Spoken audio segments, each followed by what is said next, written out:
Alhamdulillah, thumma alhamdulillah, wassalatu wassalamu ala rasulillah.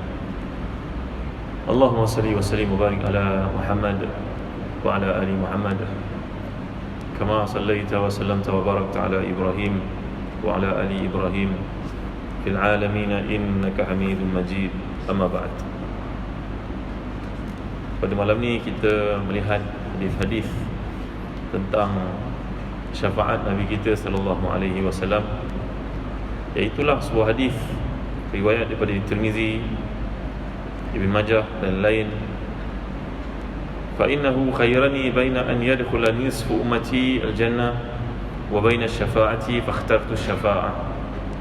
Semuanya telah pun diberi pilihan kepadaku, kata Nabi kita sallallahu alaihi wasallam, sama ada untuk separuh daripada umat ini masuki syurga ataupun diberi kepadaku syafaat, maka aku telah memilih syafaat, kata baginda sallallahu alaihi wasallam.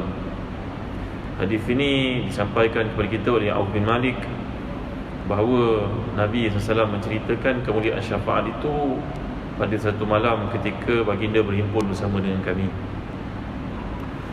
Jadi dalam hadis ini Nabi telah pun cerita kepada kita satu berita gembira, iaitu syafaat. Syafaat ini maknanya menyempurnakan. Kalaulah seseorang itu umpamanya melakukan kesalahan, katalah seseorang anak itu membuli rakannya di sekolah, maka diberi inzar kepadanya amaran, maka dia terus melakukannya berkali-kali, dan akhirnya pihak sekolah tidak dapat bertahan lalu melaporkan perkara tersebut kepada pihak berkuasa, dan pihak berkuasa pun mengambil tindakan terhadap anak yang melakukan pembulian ini tadi. Sebaik saja dia ditahan, maka ayahnya, ibunya datang merayu kepada pihak polis berkuasa, pihak berkuasa minta anaknya dilepaskan. Maka itu namanya meminta syafaat. Maknanya atas kekurangan-kekurangan yang berlaku, maka seseorang itu diminta pelepasan daripada hukuman yang dikenakan terhadap. Maka inilah yang telah dipilih oleh Nabi kita sallallahu alaihi wasallam. Lalu kami pun bila mendengar cerita daripada Nabi tentang syafaat yang bakal ditawarkan itu kepada mereka yang menghadapi masalah di akhirat nanti, kami pun merayu kepada Rasulullah SAW dengan berkata, wahai Rasulullah, mintalah supaya kami semua termasuk di kalangan yang dapat syafaatmu.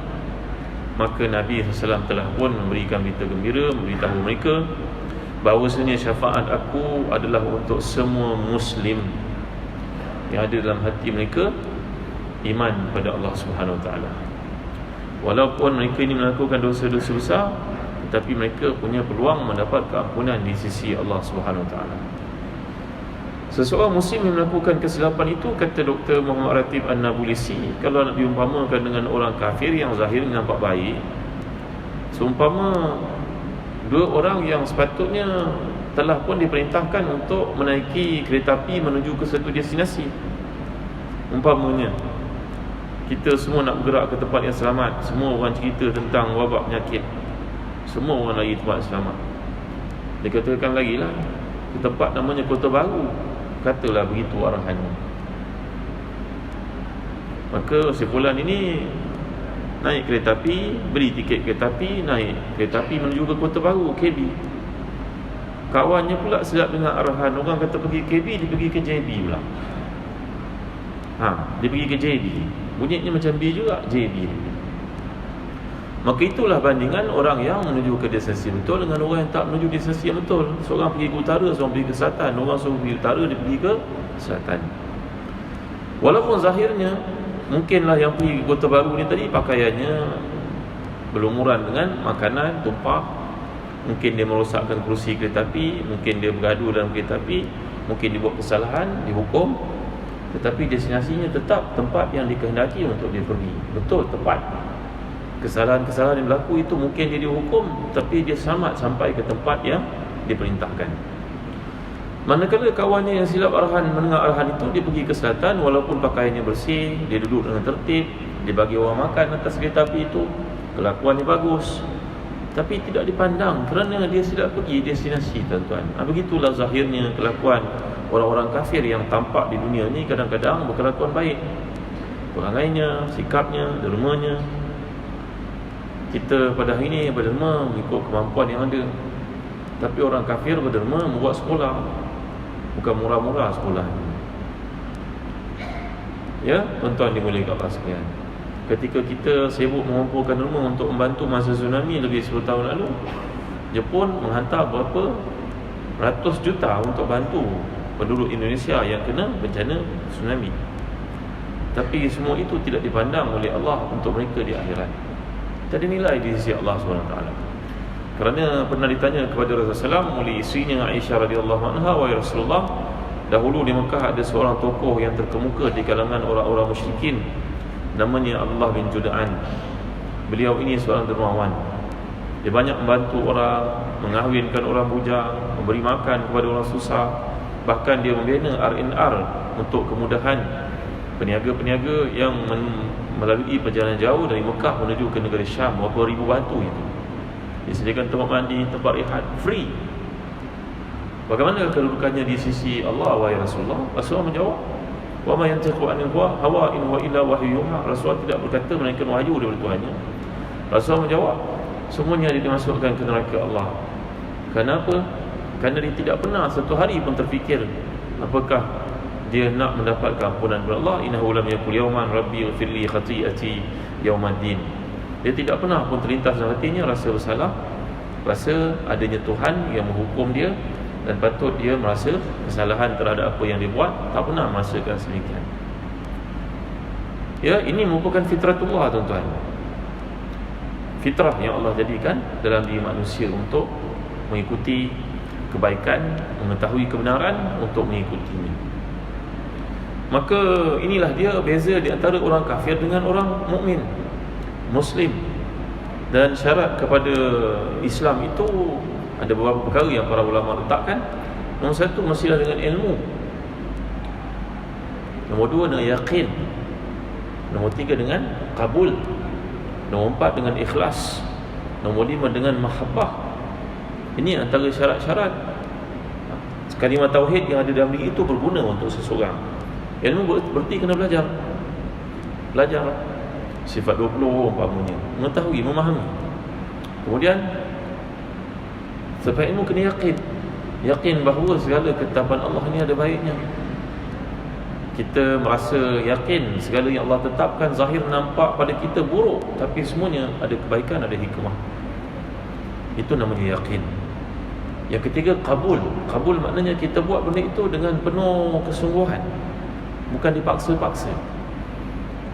Maka itu adalah syarat tauhid dalam diri untuk bermanfaat bagi seseorang di akhirat.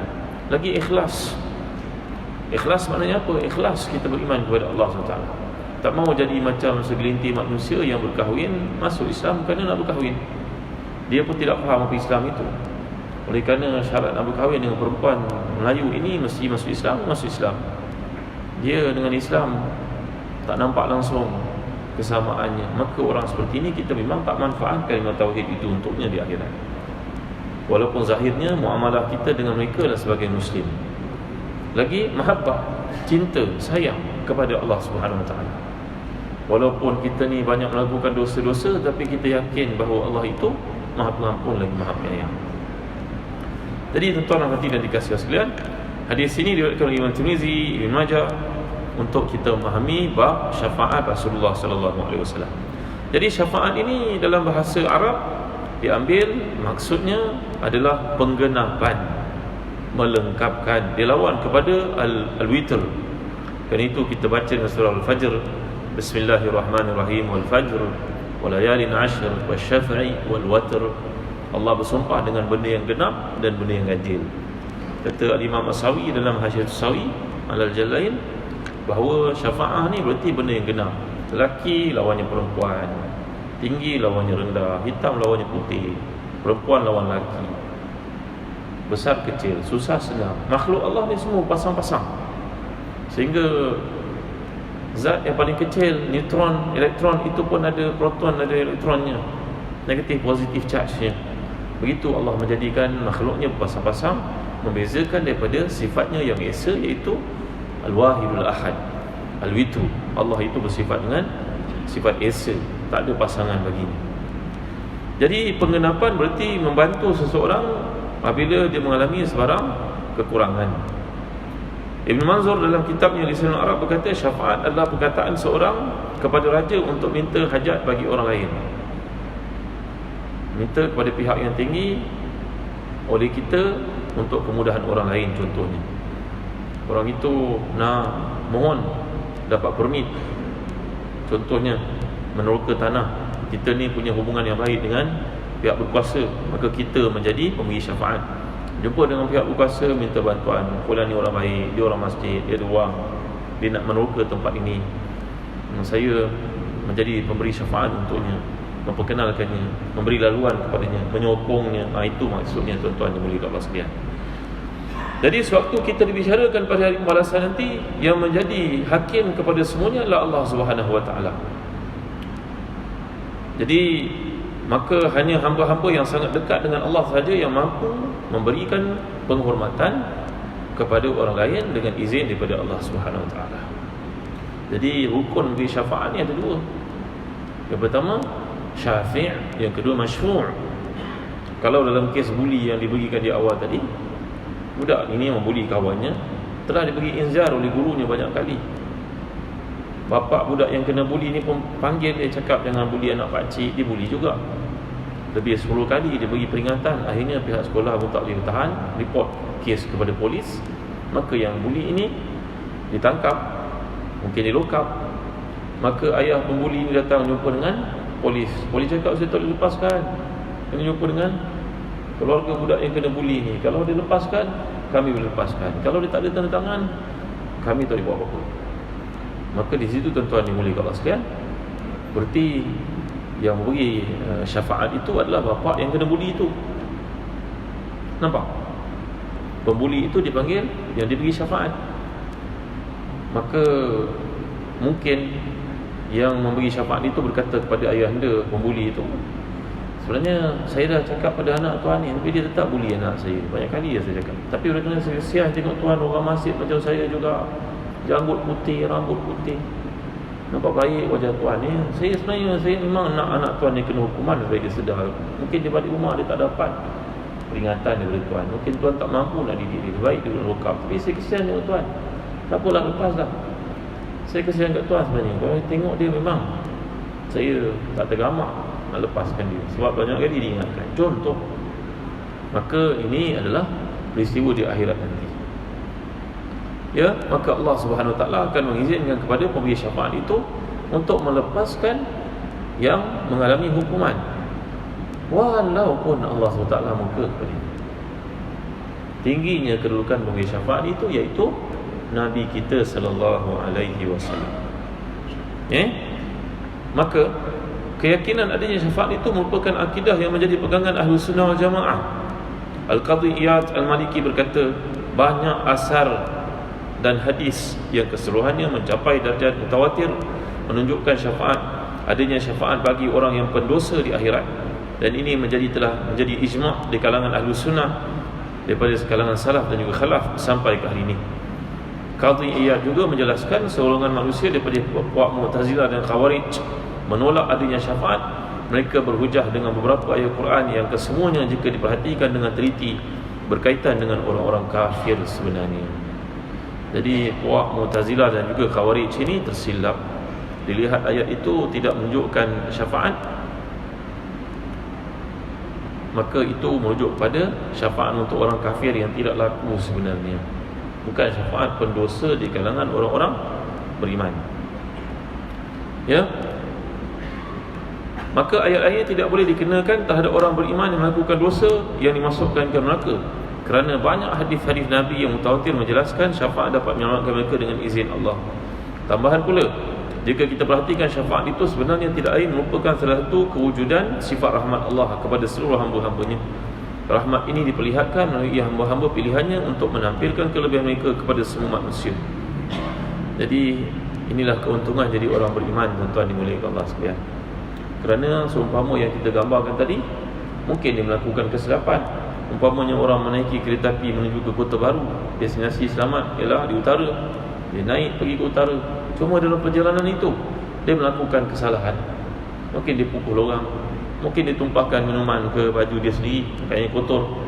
Mungkin dia merosakkan peralatan dalam kereta api. Tapi semua itu boleh diampunkan, boleh dimaafkan, kerana matlamatnya betul. Sebaliknya, seorang yang berkelakuan baik sekalipun, kebaikannya kepada orang, tapi tidak manfaat untuknya kerana destinasinya salah. Patut orang tuju ke utara, dia tuju ke selatan. Maka itulah kelakuan orang-orang kafir yang ada pada hari ini. Tak usahlah kita duk kagum sangat dengan orang-orang kafir ini, tuan-tuan. Kerana orang kafir ini, sebahagian daripada mereka melakukan macam-macam kesilapan, kejahatan sebelum mereka berjaya. Kemudian bila dah berjaya, buatlah satu college, nampak baik sikit. Buat satu universiti, toko inspirasi pendidikan. Padahal dulu dia seorang toke gambling, tukang judi. Kan? Jangan kita duk kagum sangat pada orang-orang kafir ini. Banyak kejahatan yang telah dibuat, dan nak menghalalkan kejahatan itu, nak menampakkan dia baik, di hujung dia buatlah program-program kemasyarakatan. Kebanyakan program-program CSR dibuat pun hanyalah untuk melepaskan diri daripada teks sebenarnya. Janganlah kita ni merasa seolah-olah orang kafir itu hebat sangat, tuan-tuan dimulai Allah sekalian. Nampak tuan-tuan? Ya, Tokyo buat satu highway besar, dia mendapat konsesi selama 50 tahun. Collection dia daripada tol di highway itu bernilai berapa bilion, tuan-tuan? 30 bilion. 30 bilion, tuan-tuan, dalam masa 50 tahun. Collection tol ni kita pergi bayar setiap hari ni. Kemudian dia nampak seorang masjid, dia pun hadiahkan sebuah van jenazah. Kita bukan minta tepuk tangan lagi. Apa van jenazah tu, tuan-tuan? Berapa harganya? 150,000 berbanding dengan apa yang dia dapat. Kita jangan duk kagum sangat dengan tindak tanduk orang-orang seperti itu. Jangan orang Islam pun terpengaruh dengan sikap yang sama. Macam Allah bin Judaan yang dikatakan tadi, tuan-tuan, oleh Sayyidatina Aisyah radhiyallahu anha bertanya kepada Nabi SAW bagaimana kedudukannya di akhirat. Nabi mengatakan tiada ruang untuk rahmat Allah baginya. Kerana Allah bin Judaan ini dikatakan awalnya perompak, sakluk, merompak orang. Akhirnya dia pun hit satu projek besar, merompak orang, dia jadi kaya raya. Lepas kaya raya tu dia pun ubah imej dia jadi orang baik. Sama dengan perompak-perompak moden yang ada pada hari ini. Berbanyak pusat-pusat maksiat yang dia ada. Berbanyak orang rosak dengan perjudian yang dia adakan. Kan? Berbanyak orang yang mabuk langgar orang mati dengan arak yang dia pasarkan. Berbanyak kejahatan yang dibuat. Dan akhirnya pakailah topeng nampak baik sikit. Terus kita duk kagum sangat kepada orang-orang kafir dan orang-orang yang seangkatan dengannya, tuan-tuan dimulai Allah sekalian. Jadi Allah SWT memberikan syafaat ini kepada orang beriman walaupun mereka buat kesalahan, sebagai pembuktian kebenaran kata-katanya yang kita imani di dunia dahulu. Dan Allah beri pangkat-pangkat pemberi syafaat ini kepada manusia tertentu bagi menunjukkan kemuliaannya di dunia dahulu. Kerana itu orang-orang kafir ni bila masuk neraka besok, dia berkata, "Aina rijalan kunna na'uduhum minal asyrar." Mana orang kat dunia dulu kami nampak lekeh je. Rupanya orang kafir nilai lekeh itu yang jadi orang penting di akhirat. Kita jangan pandang orang pada penampilan zahirnya. Kerana tak kala Nabi bertanya kepada para sahabat, apa pandangan kamu terhadap fulan bin fulan? Orang itu naik kuda, pakaiannya kemas, bangsawan. Maka para sahabat jawab, kalau orang seperti itu, dia bercakap orang dengar, dia meminta anak orang untuk dikahwini, tentu orang kahwinkan dia. Nabi pun diam.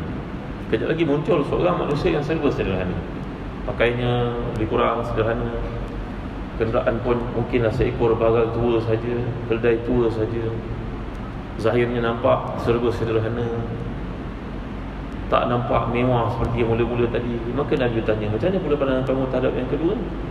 Mereka menjawab, kalau orang seperti ini dia cakap pun orang tak dengar, dia minta untuk berkahwin pun orang tidak akan penuhi, tak layan.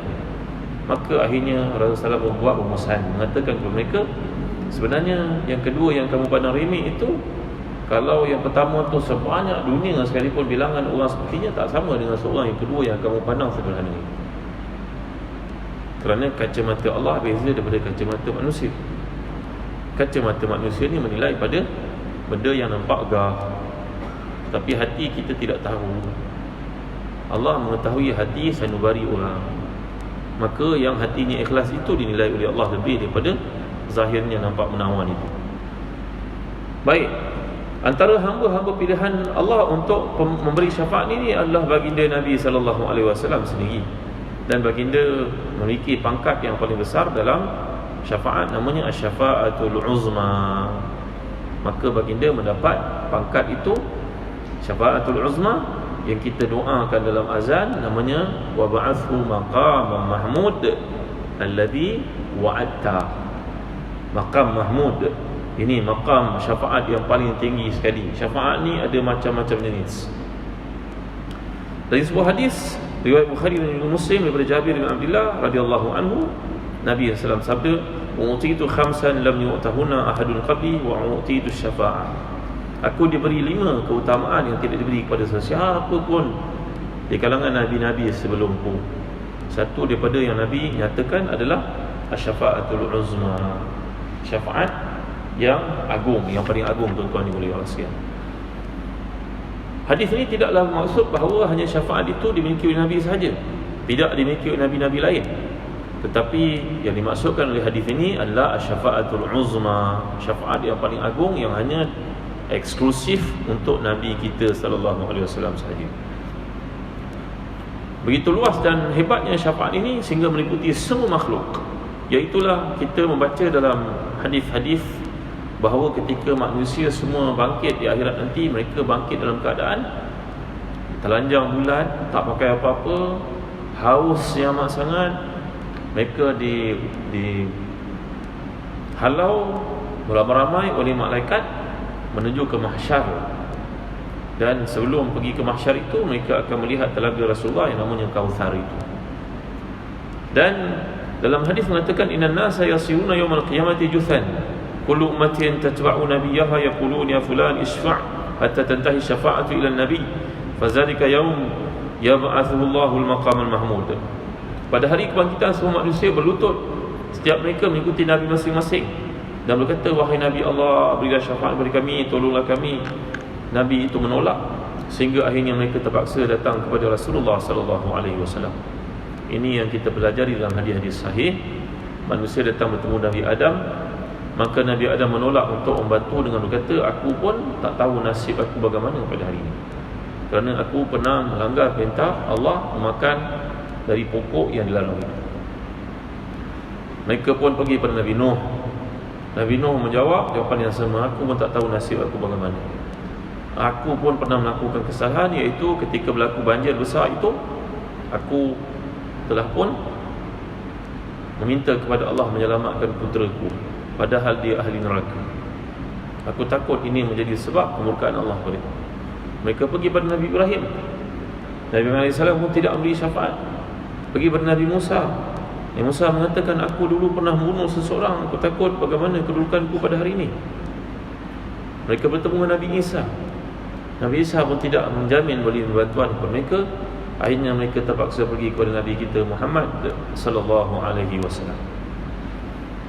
Jadi Abu Hurairah dan juga Anas Malik meriwayatkan hadis ini dengan lebih terperinci sebagaimana terdapat dalam Sahih Bukhari dan juga Muslim. Ringkasnya, semua manusia mula-mula akan Nabi Adam, Nabi Ibrahim, Musa, Isa.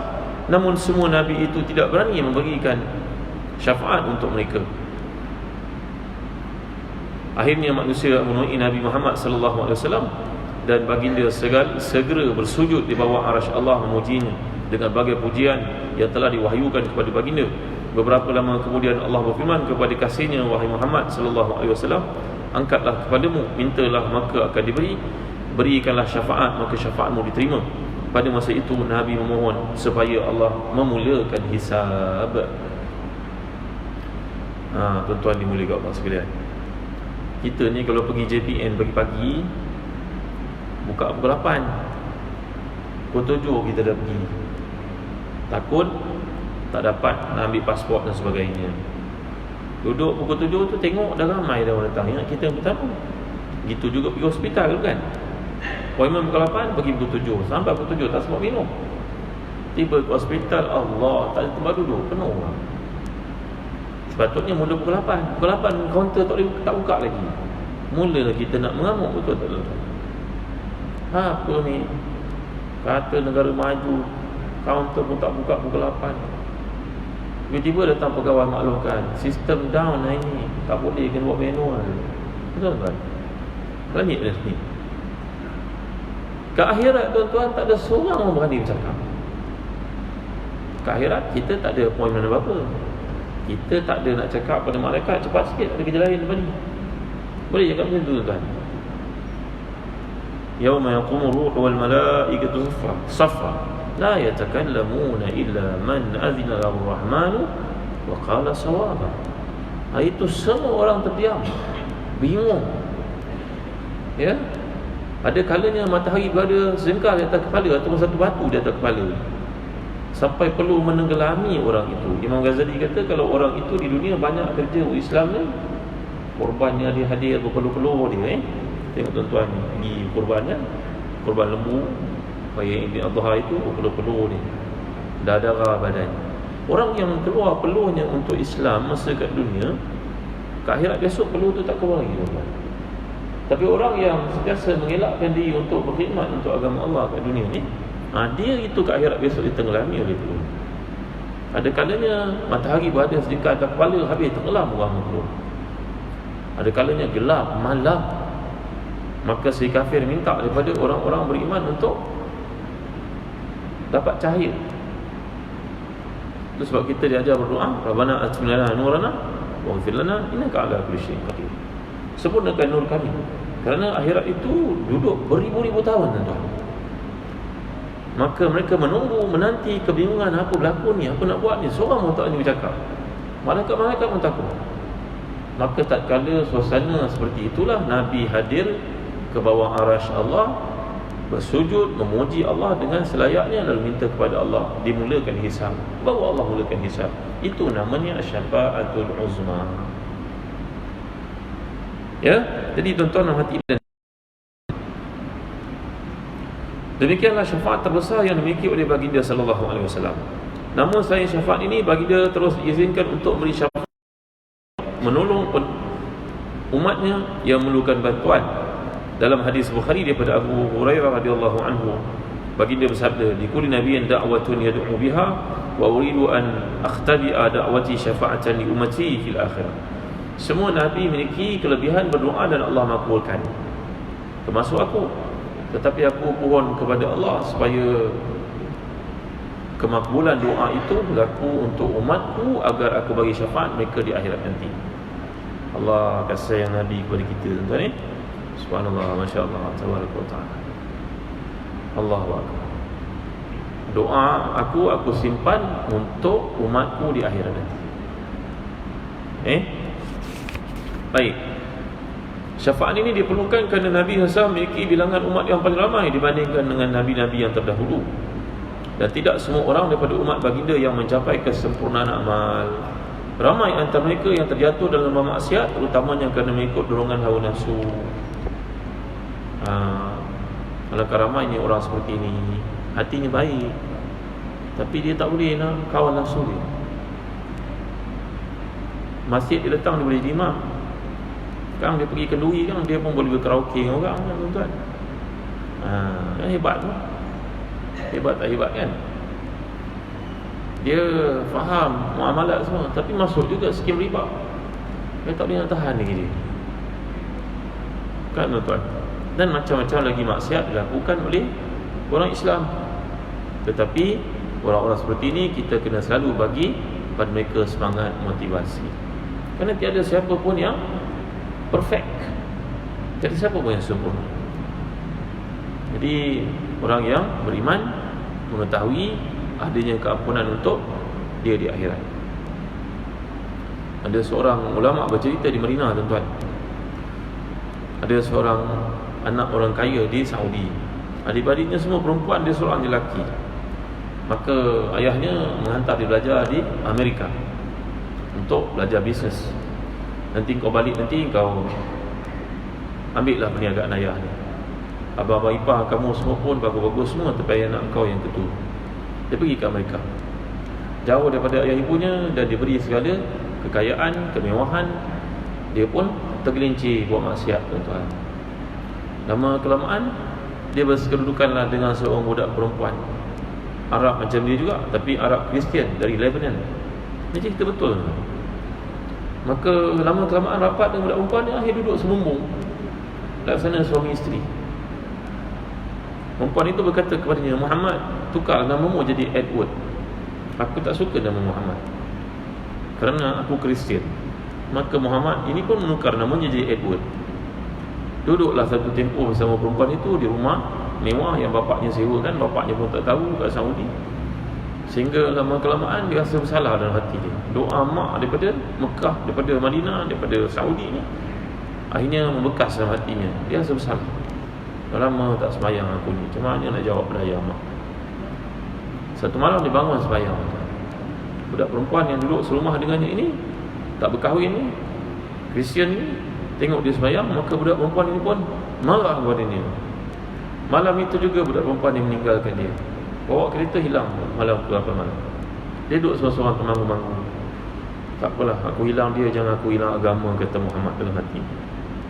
Beberapa hari kemudian keluarga perempuan ini yang mendapat pelarian politik dari Lebanon di Amerika menelpon Muhammad dan berkata ada satu benda penting nak sampaikan. Apa dia? Rupanya budak perempuan ni kemalangannya raya dan mati dia. Maka Muhammad pun panik. Girlfriend dia itu, keluarganya minta untuk jumpa dengan Muhammad. Dan akhirnya keluarga ni bertanya kepada Muhammad, Mr. Muhammad, kami melihat ada hubungan yang serius di antara kamu dengan perempuan ini, dengan anak kami ni. Dalam telefon macam-macam mesej yang dihantar. Orang bercinta, lebih daripada cinta pun. Adakah hubungan ini serius, Muhammad? Sejauh mana serius? Tak, kawan biasa. Muhammad, jangan main Muhammad. Ini serius, nampak surat, nampak mesej kamu ni. Tak, biasa. Dia berbohong. Akhirnya keluarga itu berkata, Mr. Muhammad, sebenarnya sekarang dapatan menunjukkan budak perempuan ni bunuh diri sebenarnya, bukan aksiden. Dia sengaja aksiden dalam kereta itu kerana dia adalah pembawa HIV AIDS. Maka terkejutlah Muhammad. Allahu Akbar, Allahu Akbar. Macam mana nak buat? Dia tidak mengaku di depan keluarga itu, tapi balik ke rumah barulah dia merasa kesal. Macam mana nak reverse ke belakang kan? Kalau balik ke Saudi, keluarga tahu HIV AIDS, macam mana? Allahu Akbar. Dia dapat nasihat kawan-kawan karibnya, menyuruh dia buat medical check up. Buat medical check up. Beberapa waktu doktor panggil datang ke klinik, berikan jawapan, dia nantikan waktu itu begitu lama. Dia rasa langit itu berkeping-keping jatuh atas kepalanya. Maka pada hari yang doktor panggil dia datang, dia pun datang. Doktor pun membacakan keputusan perubatan satu sampai kepada result HIV AIDS negatif. Allah punya kuasa negatif. Muhammad pun sujud syukur. Balik dia ke apartmen dia, kemas barang. Hari tu juga dia balik ke Saudi. Tak mahu datanglah ke negara Amerika ini. Ulama-ulama Islam buat fatwa, tuan-tuan, kalau nak pergi Amerika ni mesti dah berkahwin, tuan-tuan. Kalau tak berkahwin mesti dalam kumpulan. Kerana Amerika ni negara maksiat terbesar di dunia. Begitu juga Eropah. Tak boleh pergi seorang-seorang. Pergi mesti dalam grup. Pergi mesti dengan pasangan. Ini fatwa, tuan-tuan. Ini fatwa para ulama. Kerana negara ini negara yang sangat bahaya kepada iman. Di mana-mana maksiat boleh berlaku. Maka Muhammad pulang ke Saudi dan dia merasa bersyukur atas keselamatan yang Allah berikan kepada dia. Doa ya ibunya itu. Muhammad pun berubah keadaan, jadi orang baik. Berubah dia. Semayangnya, puasa sunatnya. Dia minta kepada ayah untuk pergi ke Madinah, iktikaf kat Masjid Nabawi sebulan Ramadan. Ayah mak ni pun heran. Muhammad, engkau duduk kat sini, kat Saudi lama, sampai 20 tahun umur kau, 24 tahun tak ada apa jadi baik. Engkau pergi Amerika, setahun kau jadi baik. Heran mak ayahnya. Berubah dia. Akhirnya mak ayahnya panggil, baliklah Muhammad ke Riyadh ni, baliklah. Lama sangat ke Madinah ni, raya balik. Dia baliklah ke Riyadh. Dia bangun tahajud. Pada malam yang sangat sepi itu dibangun tahajud, ayah ibunya pun bangun orang baik-baik, sampai subuh siap. Mereka terhidu bau harum. Harumnya bau ini, Muhammad beli bakhur apa ini? Ayahnya orang kaya pun tidak tahu wangian itu di mana datang, mana dibelinya. Ya, heran mereka. Menjelang subuh, mereka mengketuk ini Muhammad. Muhammad sudah pergi dalam tidurnya, dalam sujudnya tu. Muhammad sujud mati dalam itu. Allah nak tunjukkan penerimaan taubat ni. Walaupun dia buat kesalahan, tapi dia tahu ada Tuhan mengampunkan. Ini yang kita nak tanam dalam diri orang Islam ni, tuan-tuan. Kita tanam di anak-anak muda, orang-orang bersalah, banduan-banduan, ahli politik yang buat salah, taubat pada Tuhan. Tak payahlah cerita pada orang kesalahan-kesalahan yang kita buat. Banyak.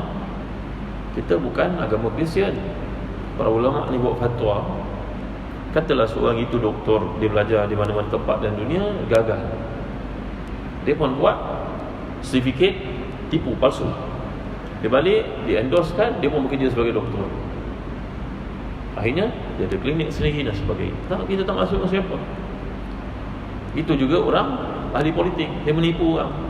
Dia kata dia ada kelulusan, dia ada sijil, betul dia pun tanding, dia menang jawatan tinggi dan sebagainya, padahal dia menipu orang. Dalam Islam, orang buat kesalahan seperti ini pun tak perlu cerita dengan orang, kerana ia umpama orang membawa kapal curi. Dia curi kapal, dia ada duit, dia beli kapal curi, duit curi, dia pergi tengah laut, dia taubat, dia kata pada semua orang naik kapal tu, minta maaf tuan-tuan, sebenarnya kapal ni kapal curi, mari kita terjun dalam laut.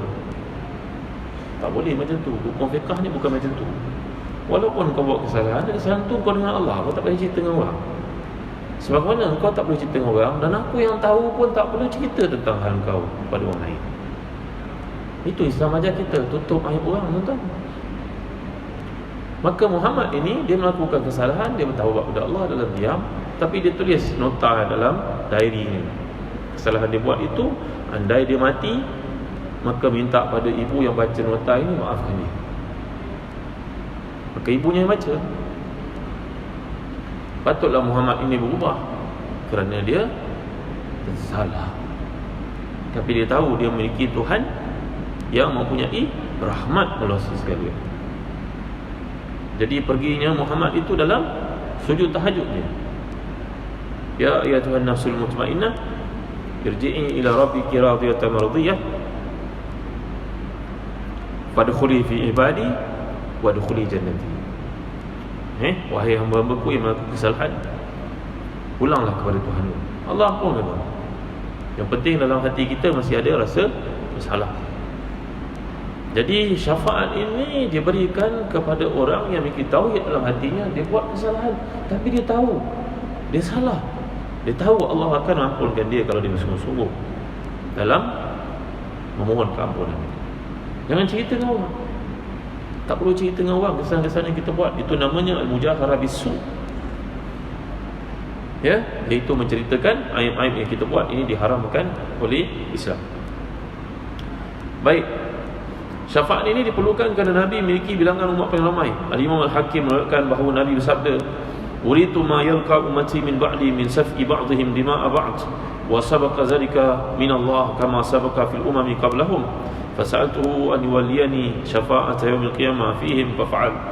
Aku melihat apa yang dilakukan umatku selepasku, iaitu mereka membunuh darah, menumpahkan darah, membunuh sesama sendiri. Aku merasa sedih melihat perkara itu, namun itu menjadi ketentuan Allah, sebagaimana berlaku kepada umat-umat sebelum mereka. Lalu aku minta kepada Allah agar diizinkan untuk memberi syafaat bagi mereka pada hari kiamat. Allah mengizinkan. Jadi jangan jadi macam golongan Syiah yang tak habis-habis membenci para sahabat dengan alasan para sahabat berbunuh sama sendiri. Imam Syafi'i pernah berkata, Allah telah menyelamatkan kita dari hidup pada waktu itu, dan kita pun tak terlibat menumpahkan darah orang Islam yang lain. Mengapa kita tidak jaga lidah kita daripada mengaibkan orang lain? Bagaimana kita tidak hidup pada waktu itu? Kalau kita hidup, mungkin kita terlibat juga bunuh orang pada masa itu, kan? Maka mengapa Allah tidak dilahirkan kita pada waktu itu? Kita patut bersyukur pedang kita tidak melukakan orang. Mengapa hari ini lidah kita melukakan orang? Tengok Imam Syafi'i kata, kerana mereka beristihad, para sahabat itu beristihad. Lalu ada yang benar, ada yang salah. Yang benar tetap Sayyidina Ali, yang salah itu Muawiyah. Betul. Tapi orang macam Muawiyah ni banyak jasanya kepada Islam, Allah pasti ampunkan dia, kerana itu ijtihad. Ya, tak perlulah kita cerita pada hari ini untuk bongkar sejarah lama. Pasal kita menyebut-nyebut pula. Benda itu dah berlaku untuk dibaca dalam sejarah yang hitam bagi umat. Maka madailah kita baca dah, tak payah ulas apa-apa, kerana kita tidak tahu apakah yang berlaku dengan sebenar-benarnya pada waktu itu. Jadi Nabi terus minta kepada Allah untuk mengeluarkan setiap orang daripada umatnya yang berada dalam neraka, sehingga tiada seorang pun yang tertinggal di tempat itu. Allah mengabulkan syafaat Nabi sebagai perwujudan janjinya yang maha benar. Wala sawfa yu'tika rabbuka fatarda. Nanti Allah, sampai kau puas hati wahai Muhammad. Puas hatinya Nabi, kita dah katakan tadi, adalah mengeluarkan semua orang Islam daripada neraka. Qadhiyah menyatakan bahawa bentuk syafaat yang Nabi berikan kepada umatnya, nombor satu, memasukkan sebahagian dalam syurga tanpa hisab. Nombor dua, mengangkat darjat sebahagian yang lain. Nombor tiga, menyelamatkan mereka daripada masuk neraka yang telah diputuskan untuk masuk neraka, meringankan seksa mereka yang berada dalam neraka. Semua syafaat Nabi ini berbagai bentuk akan bermanfaat kepada umat baginda tanpa terkecuali, dengan syarat mereka memiliki akidah dalam hati, keimanan dalam hati. Jadi tuan-tuan, itu sebab ulama-ulama Islam mereka tidak mengkafirkan sesiapa pun. Walaupun orang itu pergi tawaf kat kubur, walaupun orang itu pergi berdoa di kubur, walaupun orang itu bertawasul dengan orang saleh, para ulama Islam tidak pernah mengkafirkan mereka. Mereka hanya berkata perkara ini dielakkan, kan baik daripada awak berdoa di situ, awak berdoa kepada Allah. Mereka tidak mengkafirkan, kerana mengkafirkan orang ini benda besar, tuan-tuan. Kerana orang itu dalam hatinya ada iman, cuma dia jahil kadang-kadang. Maka tuan-tuan yang dimuliakan Allah sekalian, dalam Sahih Bukhari, Abu Hurairah telah bertanya kepada Nabi SAW, wahai Rasulullah, siapakah yang paling bahagia dengan syafaatmu?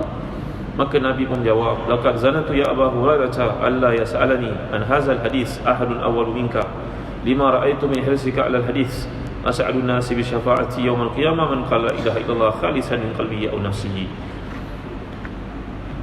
Satu hari Abu Hurairah bertanya kepada Nabi SAW, wahai Rasulullah, apakah boleh tak aku bertanya kepada Rasulullah satu soalan? Maka Abu Hurairah bertanya, siapakah orang yang paling gembira terhadap syafaatmu pada hari akhirat nanti, wahai Rasulullah? As'adun nas li syafaati yaumil qiyamah. Siapakah orang paling gembira sekali mendapat syafaatmu di akhirat nanti? Rasulullah menjawab, wahai Abu Hurairah, memang aku dah agak dah engkau ni akan tanya soalan ni sebelum orang lain. Ini satu kata-kata motivasi, tuan-tuan ya. Kita ni kalau anak-anak kita bertanya apa-apa soalan, pujilah dia. Anak kita tanya, bang, kenapa sembahyang Jumaat 2 rakaat je bang? Lepas tu imam baca kuat-kuat. Jangan marah ni tuan-tuan. Terima kasih nak, bagus soalan kamu. Ayah memang suka kamu soal ini. Kan tuan-tuan? Tengok anak Sayyidina Hasan, anak Sayyidina Ali bertanya kepada Sayyidina Ali. Al-Hasan bertanya kepada Rasul, pada Sayyidina Ali, wahai ayahanda, siapakah orang paling hebat daripada Rasulullah? Sayyidina Ali jawab, wahai anakku, takkan aku tak tahu. Orang paling hebat Rasulullah adalah Abu Bakar lah. Abu Bakar. Tak ada orang lebih hebat daripada Abu Bakar itu. Maka kami bertanya, Hasan Husain bertanya lagi kepada ayahnya, ayah, siapa yang lebih hebat? Yang paling hebat lepas Abu Bakar? Ayahnya kata, tiada orang lebih hebat selepas Abu Bakar, lebih daripada Umar. Tengok anak punya soalan tu lah. Hebat ni. Anak ni bertanya siapa yang paling hebat duduknya di sisi Allah lepas Rasulullah. Abu Bakar. Abu Bakar siapa? Umar. Kami takut kalau kami tanya soalan berikutnya, nanti ayah akan kata Osman orang ketiga hebat.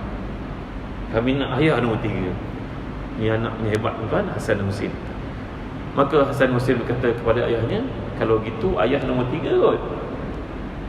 Maka jawapan Sayyidina Ali yang sangat warak, tawaduk, in abaka illa ahadun minal muslimin. Wahai anak-anakku, ayah ni hanyalah seorang Islam, seorang di kalangan orang Islam sahaja. Allahu Akbar. Tuan, kalau anak-anak kita tanya benda-benda berkaitan ibadah, tandanya iman subur dalam diri dia, tuan.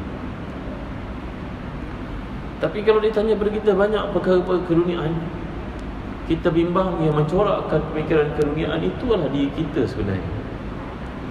Kan tak? Kalau anak tu bertanya kepada kita, apa? Kita Ferrari laju ke kita Lamborghini? Allah Tuhan. Maknanya kita ni tak betul usahakan dia. Tak? Jadi Nabi punya sikap ketika ditanya oleh para sahabat tentang akhirat, Nabi gembira. Nabi bersabda, memang aku dah agak, kau mesti tanya soalan ni bagi aku kan. Maknanya satu, motivasi untuk beliau bertanya lagi dan menyuburkan imannya lagi. Maka kalau kita punya anak murid bertanya benda-benda jenis tu, menandakan imannya hidup kan? Anak bertanya, bah, kenapa kena baca surah Al-Kahfi? Bayar. Tanya anak, soalan kau dia bagus. Suruh baca sebab bagi nur pada kita. Suruh baca sebab kalau Dajjal datang nanti kita selamat. Tak payahlah kita perincikan Dajjal itu mendalam sangat sampai duduk Illuminati cerita tentang Dajjal tak habis. Cerita persiapan untuk menghadapi Dajjal itu. Anak-anak para sahabat yang hadir di Madinah, kata para sahabat ridwanullahi alaihim ajma'in, mereka tidak faham hadis tentang Dajjal. Tapi kerana iman yang telah disuburkan dalam diri mereka itu, kalau datang Dajjal, mereka yang mula-mula akan menghambat Dajjal keluar dari tempat itu. Mereka tak faham pun. Tapi kerana iman tu subur dalam diri, dia tahu dia tak betul. Yang orang pada hari ini suka sangat cerita Illuminati. Ini coronavirus Illuminati. Ini apa cerita? Apa masalah kita ni? Tu Kaabah tu ada satu jam itu tanda Freemason, syaitan, Dajjal lah. Apa benda cerita ni tuan? Tengok orang kita suka cerita benda-benda teori, amalinya tidak ada. Bila nak beramal tuan, yang cerita benda-benda yang mahu ni buat apa? Kita jangan terperangkap dengan benda-benda seperti ini tuan.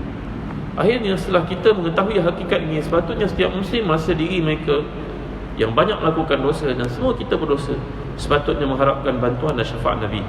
Justru antara perkara yang menyelamatkan kita di akhir nanti dan mendapat syafaat baginda nomor satu sekali ialah banyakkan berdoa. Tuan-tuan tahu tak doa ni? Tuan-tuan tahu, tuan-tuan faham ya? Cari ikut saya baca. Allahumma inni as'aluka fi'lal khairat wa tarkal munkarat wa an taghfira li wa tarhamani wa idza aradta biqaumin fitnatan faqbidni ilaika ghaira maftunin. Allahumma inni as'aluka hubbaka wa hubba man yuhibbuka wa hubba amalin yuqarribuni ila hubbik. Maksudnya tuan-tuan, maksudnya sangat baik tuan. Ya Allah, aku mohon padamu suka melakukan kebaikan, menjauhi kemungkaran-kemungkaran, dan kasihanilah aku ya Tuhan, dan ampunkan aku atas kesalahanku yang banyak ni. Kalaulah engkau nak timpakan satu musibah fitnah kepada agama manusia, maka matikan aku sebelum fitnah itu bermaharajalela. Aku pohon kepadamu rasa cinta padamu, cinta pada orang mencintaimu, cinta pada amalan-amalan yang mencintakan diriku kepadamu. Wa hubba amalin yuqarribuni ila hubbik. Nanti saya bagi doa ni boleh tuan imam, tuan Imam Al-Bukhari boleh WhatsAppkan kepada grup masjid. Amalkan doa ni tuan ni. Dan yang ketiga, yang pertama tadi banyakkan doa, nombor dua banyakkan selawat. Allahumma salli ala Muhammad wa ala ali Muhammad. Kalau nak selawat Ibrahimiyah macam dalam sembahyang itu bagus. Allahumma salli ala Muhammad wa ala ali Muhammad kama sallaita ala Ibrahim wa ala ali Ibrahim. Ada orang tambah perkataan sayyidina, bagus. Allahumma salli ala sayyidina Muhammad wa ala ali sayyidina Muhammad. Ada sayyidina ke tak ada sayyidina ke tak mengapa, tak ada masalah. Yang ketiga, hendaklah kita rajin doa lepas azan. Jangan biarkan azan itu berlalu tanpa doa. Yang kita baca pas azan kan, Allahumma rabb hazihi da'wat tamma wassalatul qa'imah ati Muhammadanil wasilata wal fadila wa ba'thu maqaman mahmud alladhi wa'ata innaka la tukhliful mi'ad. Kerana dalam hadis sahih Muslim, Nabi bersabda, "Idza sami'tumul mu'azzin faqulu misla ma yaqul, summa sallu alayya, fa innahu man salla alayya salatan sallallahu alaihi biha ashran, summa sallallahu alaihi wasilah, fa innaha manzilatu fil jannah la tanbaghi illa li 'abdin ibadillah wa arju an akuna anahu, faman sa'ala li al-wasilah halat lahu syafa'ah."